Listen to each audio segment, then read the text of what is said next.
Imagine you're living thousands of years ago. There are no supermarkets, no refrigerators, no bottles of beer sitting in a cold fridge. You're hungry, you found some fruit, and then you notice something strange. It's soft, it's sweet, it smells different. You taste it, and somehow it makes you feel different. That tiny accident may have been the beginning of one of humanity's oldest relationships, alcohol. But here's the strange part. Humans didn't invent alcohol. Yeast did. Whenever yeast encounters sugar, it can break that sugar down and produce ethanol, the chemical we call alcohol. And this process happens naturally. Ripe and overripe fruits can contain small amounts of ethanol. Our primate ancestors were probably exposed to these tiny amounts of alcohol long before humans learned how to deliberately make it. So imagine our ancient ancestors walking through a forest. They weren't looking for alcohol. They were looking for calories. And the smell of ethanol might even have helped animals locate ripe or fermenting fruit. This idea is sometimes called the drunken monkey hypothesis. This doesn't mean prehistoric humans were wandering around drunk from rotten fruit. Natural fruit usually contains alcohol at relatively low concentration. The real transformation happened when humans learned how to control fermentation, and that's where things get really interesting.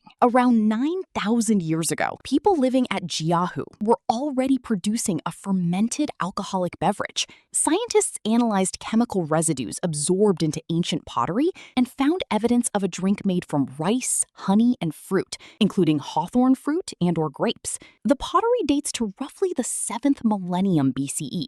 But why? The obvious answer is because they liked it, and that's probably part of the story. Alcohol changes the brain. It can reduce inhibition, alter mood, and produce feelings of pleasure. But ancient people may have had other reasons to ferment food and drinks. Fermentation can transform raw ingredients, preserve them, change their flavor, and create entirely new foods and beverages. And once humans discovered that leaving certain ingredients in the right conditions could produce something useful, they could repeat the process. Then they could improve it. Then they could make it stronger. By several thousand years ago, alcoholic beverages were appearing across different societies. At Godin Tepe in modern-day Iran, archaeologists found evidence associated with ancient beer production. Chemical analysis identified residues inside ancient vessels. And alcohol wasn't simply something people drank for fun. In ancient societies, fermented drinks became connected to food, medicine, trade, religion, celebration, and social life. So maybe the real question isn't why did humans start drinking alcohol? Maybe it's why did humans keep drinking it? And that answer is surprisingly complicated. Part of it may come from our evolutionary past. For millions of years, primate ancestors were exposed to naturally occurring ethanol through fruit and nectar.